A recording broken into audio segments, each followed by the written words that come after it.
네, 오늘 함께 읽으신 본문의 말씀을 가지고 그리스도의 십자가 외에는 결코 자랑할 것이 없나니 라는 제목으로 함께 말씀의 은혜를 나누기 원합니다. 오늘 말씀은요, 이제 갈라디아서가 마무리되는 말씀입니다. 갈라디아서 말씀이 마무리가 되는데요.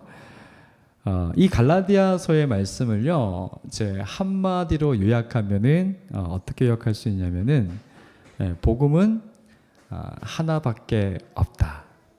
우리는 예수님이 행하신 일로만 구원을 받을 수 있다. 이렇게 이야기할 수 있습니다. 그리고 예수님이 행하신 일, 이 복음의 은혜와 능력은요, 우리의 삶에서 두 가지의 측면에서 필요하다는 것을 이야기합니다. 하나는 칭의이고 하나는 성화입니다. 칭의는 어떤 것이냐면요, 예수님을 믿어서 구원받는 것을, 내 의가 아니라 예수님의 의로 구원받는 것을 말하고요. 성화는 구원받은 사람들이 옛날의 모습은 점점 사라지고 예수님을 점점 닮아가는 것을 말합니다. 그래서 복음은요, 칭의에도 필요하고 성화에도 필요하다고 우리가 말할 수 있습니다. 이 말은 예수님은 우리를 위한 구원자일 뿐만 아니라 예수님 자신을 점점 닮게 만들어 가시는 분이라는 것을 우리에게 이야기하는 것이죠. 그래서 이 칭의와 성화를 하나로 말하면 구원의 삶이다. 우리는 구원의 삶을 살고 있다. 이렇게 이야기할 수 있습니다.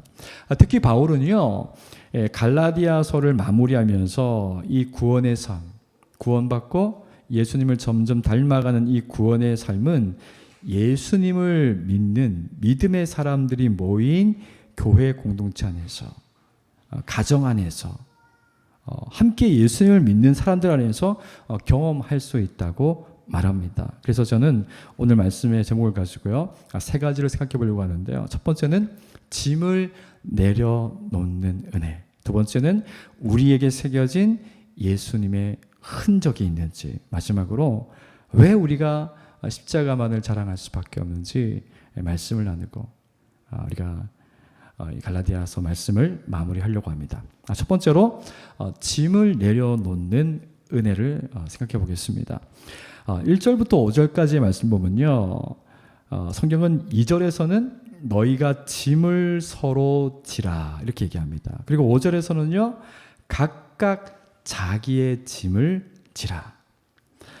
서로 짐을 지라고 얘기하고 5절에서는 각자 짐을 지라고 하는데요. 이 두 구절은 우리가 지고 있는 짐을 어떻게 하면은 가볍게 할 수 있는지를 이야기하고 있습니다. 우리 인생의 짐, 우리 마음의 짐, 우리가 예수님께서 말씀하신 대로 수고하고 무거운 짐을 지고 있는데 그 무거운 짐들이 어떻게 우리의 손에서, 우리의 마음에서 내려올 수 있는지를 보여주는데요. 먼저 서로 짐을 지는 것에 대해서 생각해 보면요, 함께 신앙생활을 하는 형제 자매 중에서 어떤 사람이 죄를 지었는데요, 그 죄가 드러났습니다. 일반적으로 그런 일이 생기면 어떨까요? 사람들은 죄를 짓고 죄가 드러난 사람을 볼 때 그냥 아무 말 없이 침묵하고, 아니면 뒤에서 그 사람을 판단할 수 있을 것 같아요. 그런데 바울은요, 우리가 예수님의 몸이라면, 예수님의 몸으로서 공동체라면 그런 사람들에게 침묵하거나 판단하는 것이 아니라 그 사람들이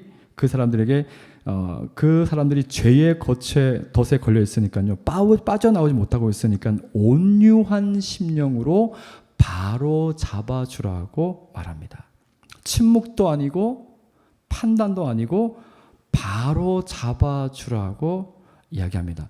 우리가 다른 사람의 연약함을 바로 잡아주는 것은 결코 쉬운 일이 아니죠. 요즘과 같이 말도 잘 섞는 것을 어려워하는, 교제라는 것을 어려워하는 오늘날 이 시대의 사람들에게 누군가 잘못했는데, 누군가 죄를 지었는데, 그것이 드러났는데 그것을 바로 잡아준다는 것은 결코 쉬운 일이 아닙니다. 그런데 그것이야말로 나중에 그렇게 표현하는데 그리스도의 법을 성취하는 거라고 이야기합니다. 여기서 바로 잡아준다는 것은요, 탈골된 뼈를 갖다가 바로 맞추어 준다는 뜻이에요. 우리가 영화를 보면은 어떤 영화에서 주인공이 어깨가 탈골했는데 딱 하면서 이렇게 탈골된 어깨를 딱 바로 맞춰주는 장면을 볼 수 있잖아요. 바로 그런 뜻입니다. 그런데 한 글자가 더 붙습니다. 온유한 심령으로 바로 잡아주라고 얘기합니다. 여기서 온유한 심령은 뭘까요? 이것은 화를 내지 않고 분노하지 않고 겸손하게 잡아줘야 된다. 화를 내지 않고 분노하지 않고 겸손하게 잡아주라는 것입니다. 어떤 사람이 죄에 빠져 있는데 그 사람을 바로 잡아줄 때는 겸손하게 잡아주라는 거죠. 그러면 이 겸손하게 바로 잡아주는 것은 어떤 뜻일까요? 내가 지금은 한 형제의 잘못을 바로 잡아주기 위해서 노력하고 있지만 우리는요, 죄로부터 자유로운 사람들이 아니라는 거예요. 우리도 언제든지 죄를 지을 수 있는 연약한 존재라는 겁니다. 우리도 똑같이 시험에 빠질 수 있습니다. 똑같은 죄의 덫에 걸릴 수 있습니다. 그러니까 우리는 서로 겸손하게 잡아주라고 이야기합니다. 내가 바로 잡아줘야 될 그 대상이 나의 자녀이든 나보다 나이가 많은 사람이든 적은 사람이든 누구든지 상관없습니다.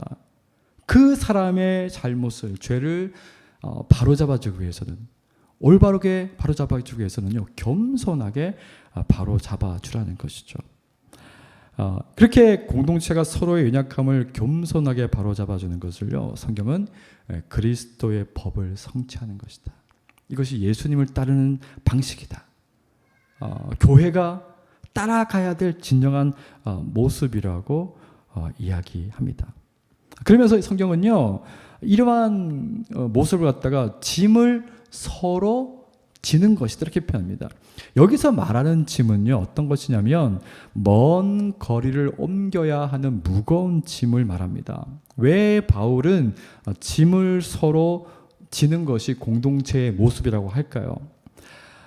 이 말의 가장 중요한 의미는요, 보통 사람들은 다른 사람의 짐을 덜어주는 것, 다른 사람을 도와주는 건 좋아한다고 합니다. 근데 누가 자신의 짐을 덜어주는 것을, 도와주는 것은 좋아하지 않는다고 해요. 왜 그럴까요? 그 마음의 심리에는요, 내 연약함을 드러내고 싶지 않아서 그런 것 같아요. 내 안에 있는 불편함을 다른 사람들이 아는 것을 원하지 않기 때문에 그런 것 같습니다. 그런데 우리 모두는요, 도움이 필요한 약점을 가지고 있는 사람들이에요. 좀 더 솔직하게 말하면 다 약점 투성이잖아요. 약점이 없는 것처럼 보이고 싶을 뿐이죠. 만약 우리가 그것을 인정하지 않는 것은요, 우리가 도움이 필요 없는 사람을 말하는 것은 그것은 교만이라는 거죠.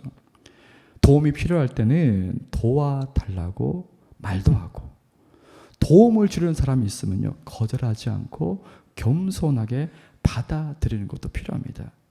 이것을 통하여서 우리가 예수님의 몸이라면 서로의 연약함을 도와주는 거죠. 함께 기도해주고 이야기를 들어주고 함께 울어주고 힘든 순간에 곁을 지켜주는 거죠. 제가 우리 교회 공동체에게 정말 바라는 것이 있다면요, 이런 모습입니다. 저는 여러분과 제가 우리 안에 있는 그 오물들, 더러운 것들을 다 이야기하라는 게 아니에요. 그런데 최소한 우리 공동체가 내 연약함을 이해하고 받아들여주고 내가 견뎌나가고 그것이 회복될 때까지 나를 도와주는 사람들이 있다는 것을, 실제로 도움을 받는 그런 공동체라는 인식을 가졌으면 좋겠고요. 그렇게 우리가 살아가면 좋을 것 같아요. 그리고 주님이 우리에게 바라는 그 예수님의 몸이라는 교회 공동체의 모습은 이런 것이라고 이야기합니다. 그리고 이것이 예수님의 법, 예수님의 사랑을 교회가 실천하는 것이라고 말을 하죠. 그런 의미에서 서로 짐을 나누라고 하는 것이죠. 여러분, 이렇게 서로의 짐을 나눌 때 어떤 은혜가 있겠습니까? 예, 서로의 짐을 서로가 이렇게 지게 되면요, 그 짐을 내려놓는 은혜를 경험하게 됩니다. 나 혼자 져야 될 것 같고, 나 혼자 힘들어하고, 나 혼자 끙끙대는 것을 누구에게 말 한마디만 해도요, 나 지금 이런 상태예요, 나 이렇게 마음이 힘들어요, 너무 어려워요, 말할 수 있는 한 사람만 있어도요, 내 짐이 내려지는 것 같은 그런 은혜를 경험하게 되죠. 그리고 오늘 말씀은요, 다른 짐도 있다고 얘기합니다. 2절에서는 서로 져야 하는 짐이 있다면 5절에서는 각자 져야 하는 짐이 있습니다. 이 5절의 짐은요, 같은 짐이라고 표현되어 있지만 단어 자체가 틀립니다. 5절의 짐은 포르티온이라는 단어가 사용되는데요, 이 짐은 군인의 짐을 말합니다. 군인이 완전 군장을 하고 훈련할 때 각자가 매는 배낭이 있습니다. 군장이 있죠. 다른 사람이 대신할 수 없는 짐도 있다는 거예요. 어머니가 임신을 하면은 그 아이를 출산할 때까지 10개월 동안 혼자 책임을 져야 합니다. 혼자 지는 짐이죠. 그래서 여기서 말하는 짐은요, 하나님 앞에서 내가 해결해야 할 짐을 말합니다. 어떤 짐일까요? 내가 하나님 앞에 하나님만 알고 있는 나의 은밀한 죄, 그것 때문에 죄책감이 생기고 하나님과의 거리가 점점 멀어지는 내 삶, 그것 때문에 고통받는 것, 그리고 우리가 해결할 수 없는 죽음과 같은 원천적인 짐을 말합니다. 여러분, 중요한 것은요, 우리가 하나님 앞에서 우리가 해결해야 될 짐을 해결하지 못하면요, 형제 자매와의 관계 속에서도 서로 짐을 지는 것이 어렵습니다. 가장 우리에게 중요한 것은요, 하나님 앞에서 해결해야 될 우리의 짐을 해결하는 겁니다. 내 연약함과 나의 죄성과 나의 바뀌지 않는 그 나의 불편한 성품과 나의 주변 환경과 이 모든 것의 구원자가 되시는 분은 오직 하나님 한 분이라는 것. 이 모든 것에서 나를 구원할 수 있는 분은 오직 그리스도 예수 한 분이라는 것을 인식하고 그분께 나아가는 거죠. 그분께 나가서 주님, 내 짐을 가볍게 해주십시오. 그러면 예수님께서는 수고하고 무거운 짐진 자들아, 다 내게로 오라. 내가 너희를 쉬게 하리라. 내 멍에는 가볍고 쉬우니라 하면서 우리의 짐을 내려놓게 하시죠. 우리가 그 예수님이 우리의 짐을 가볍게 하시는 것을 경험할 때 우리가 서로의 짐을 져줄 수 있는 공동체가 되는 겁니다. 그래서 우리가 짐을 내려놓을 수 있는 방법은요, 우리 인생의 어떠한 짐도 내려놓을 수 있는 방법은 먼저 하나님 앞에 우리가 나가는 거예요.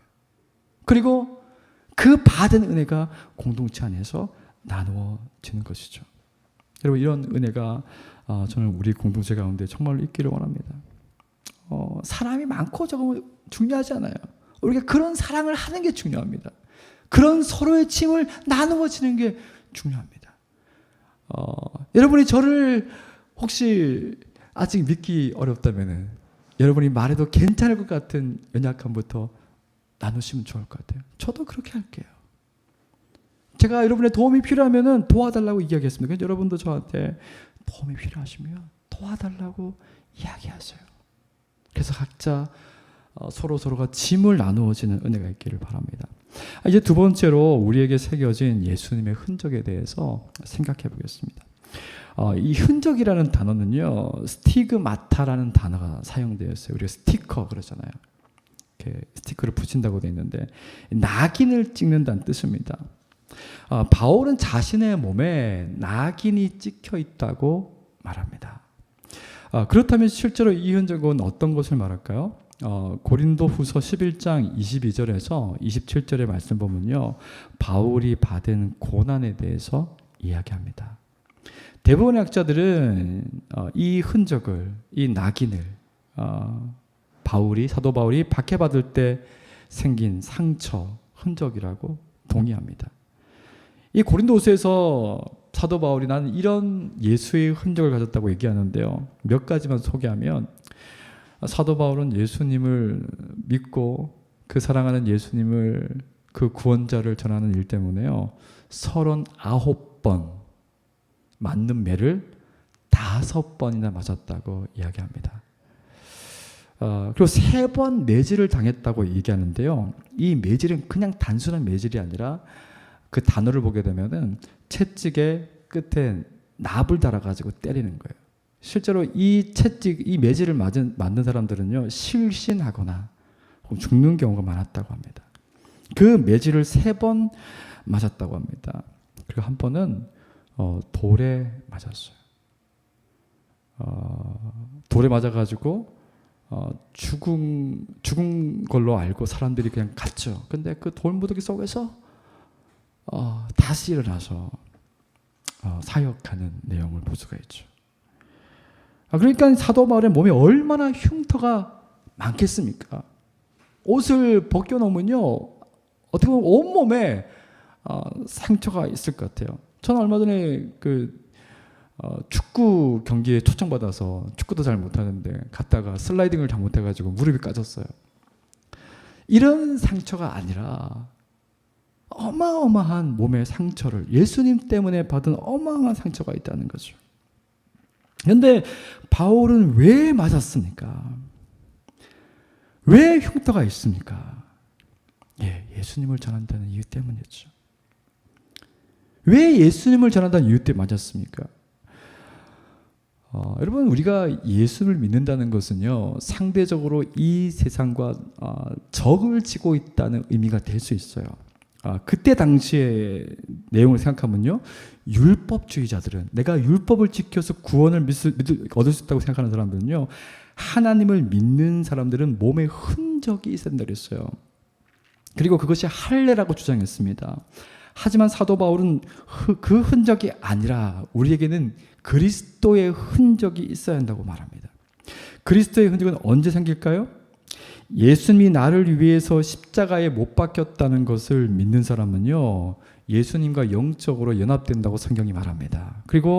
그래서 예수님과 함께 십자가에 못 박히고 함께 살아나는 영적인 체험을 한다고 이야기합니다. 이건 신비한 일이죠. 이건 우리가 사실 말로 설명할 수 없는 일입니다. 그래서 예수님을 영접한 사람은요, 예수님이 나를 위해서 받으신 그 고통이 영적으로 우리의 영혼에 새겨집니다. 사람들의 눈에는 보이지 않습니다. 하지만 부인할 수 없는 흔적이 남아있다는 거예요. 누가 뭐라고 해도 나는 예수님께 속한 사람입니다. 아무리 예수님을 부인하라고 그러면 생명을 목숨을 부지할 수 있다고 얘기해도 터툴리아는 예수님을 부인할 수 없죠. 왜? 자기 안에 버젓이 예수님의 존재가 계시니까요. 어떻게 부인합니까? 부인할 수 없어서 못하는 거예요. 그래서 순교하게 되는 거죠.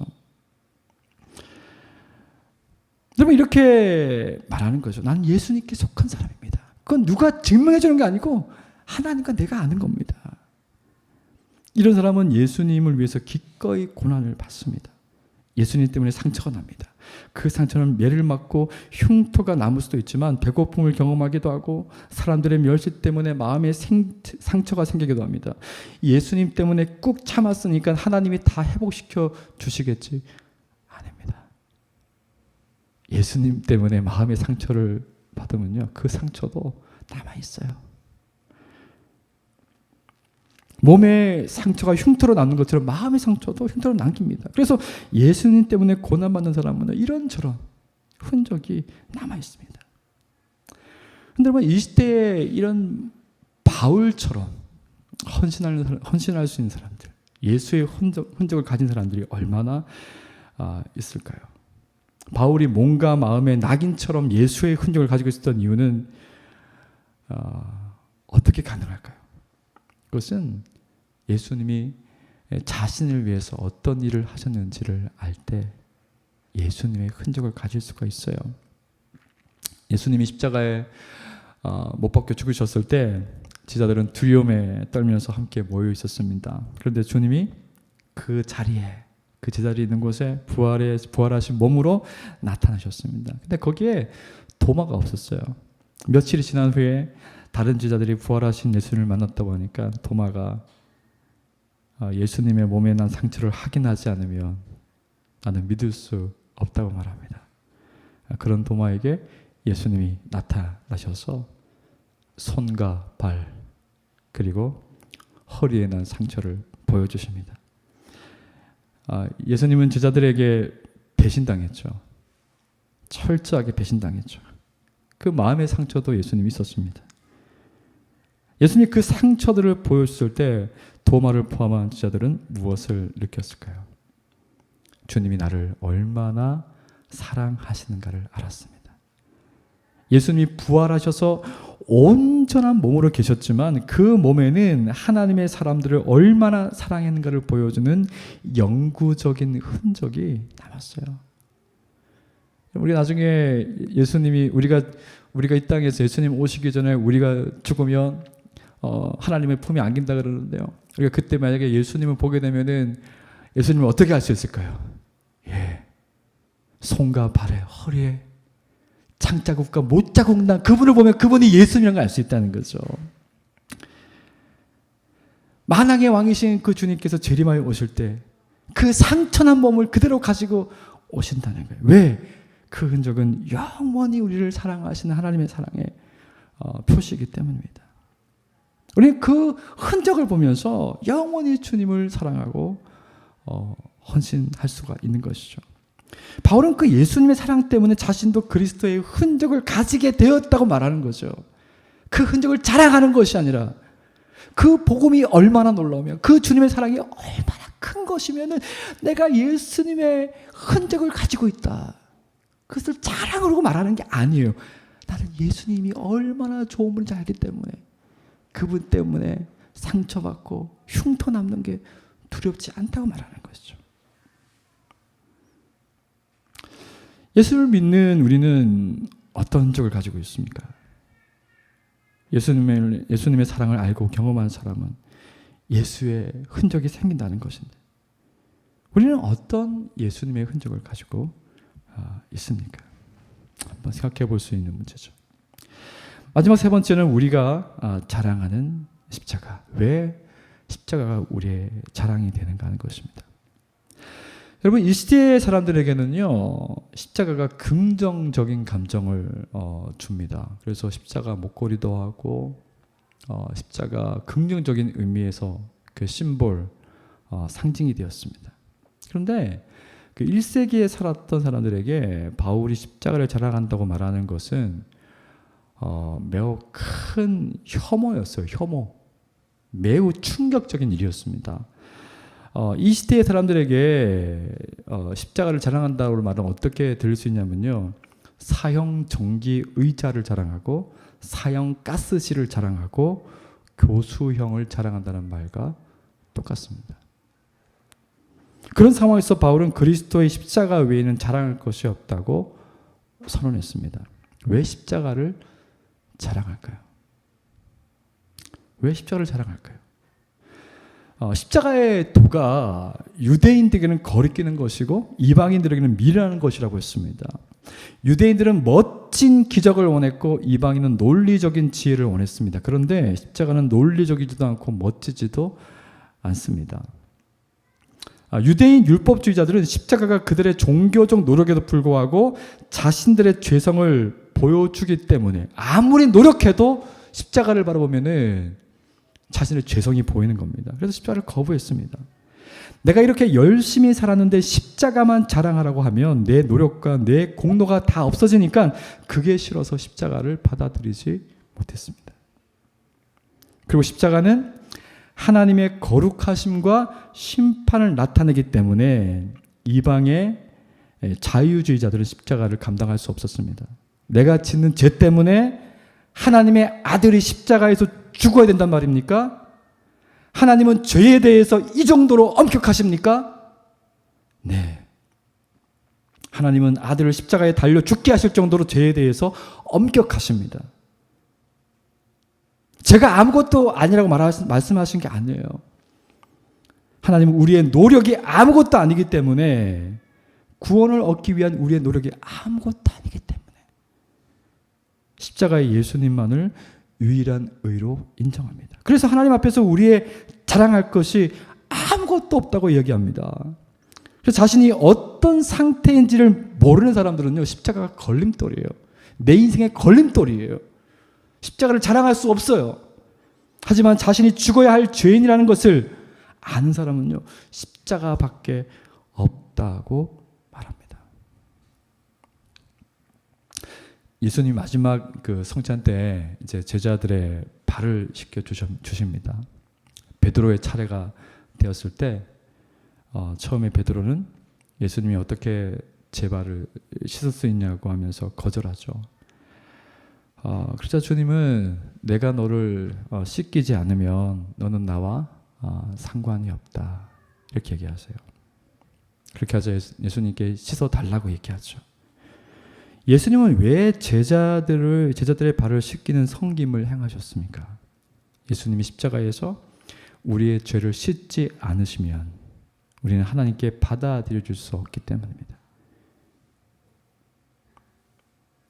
우리는 예수님의 섬김이 반드시 필요한 죄인입니다. 예수님 우리를 섬겨주셔야 돼요. 예수님, 저를 섬겨주세요. 예수님, 십자가에서 나를 섬겨주셔야지만이 나는 하나님께 받아들여질 수가 있는 겁니다. 그래서 우리는 예수님의 섬김을 거절해서는 안 됩니다. 그분의 섬김을 받아들여야 됩니다. 여러분, 누가복음 18장을 보면 바리새인과 세리가 기도하는 장면이 나옵니다. 바리새인은 자신의 의를 하나님께 자랑하듯이 기도 아닌 기도를 하죠.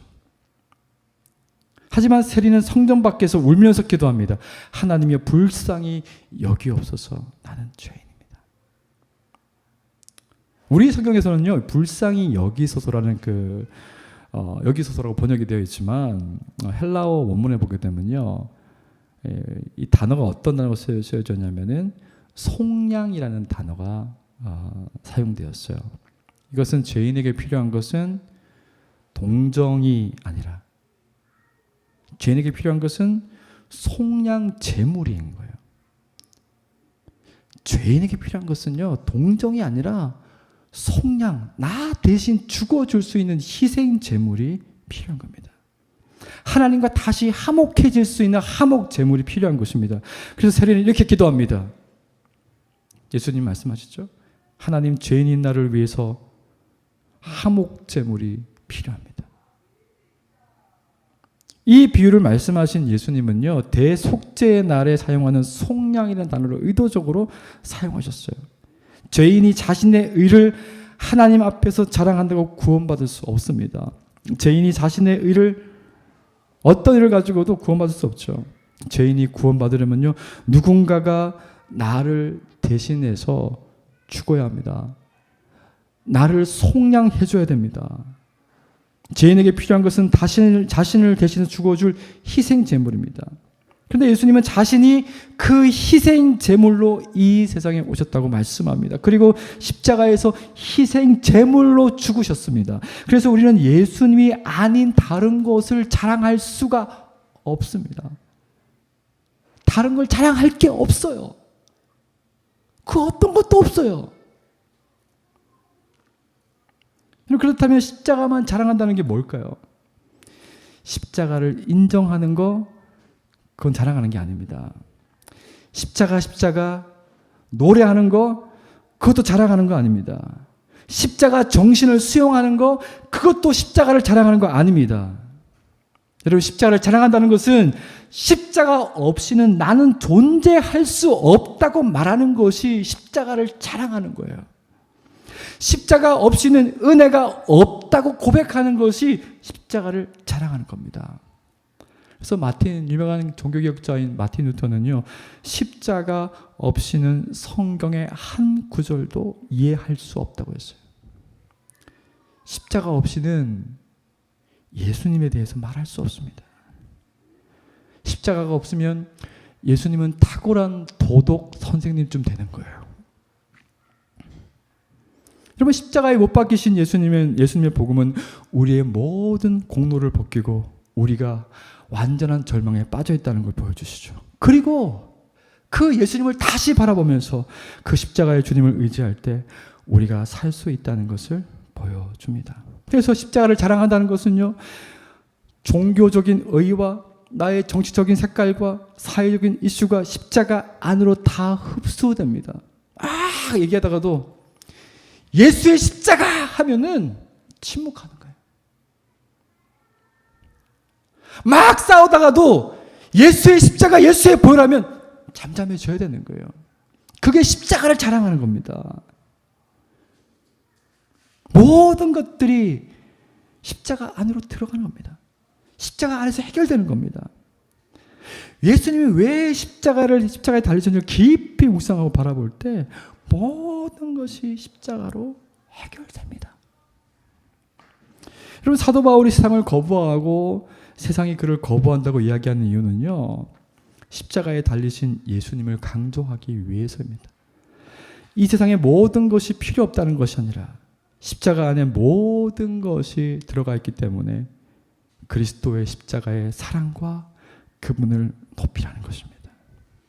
여러분, 우리의 삶의 모든 승리와 행복은요, 모든 것과 직접적으로 연결된 것이 예수 그리스도의 십자가입니다. 여러분, 그 십자가를 잃어버리지 마십시오. 여러분, 말씀 맺겠습니다. 여러분, 십자가가 무엇인지를 알 때 우리는 그 십자가 앞에 서게 되면요, 진짜 겸손할 수 있어요. 척하는 게 아니라 진짜 내가 큰 죄인이구나. 나는 내가 생각하는 것보다 훨씬 큰 죄인이구나. 나는 내가 생각하는 것보다 훨씬 큰 죄인이구나. 힘내세요. 당신은 당신의 생각보다 훨씬 더 큰 죄인입니다. 그리고 나는 내가 생각한 것보다 훨씬 더 큰 하나님의 사랑을 받고 있다는 것이 십자가에서 드러났죠. 그러니까 힘내십시오. 그래서 우리는 그 십자가 앞에서 겸손할 수 있고 긍휼의 마음을 가질 수 있고 서로 짐을 질 수 있는 것이죠. 죄 때문에 고통받는 형제자매가 내 가족처럼 사랑하는 마음이 생깁니다. 그리고 함께 예수 그리스도의 흔적을 나누게 됩니다.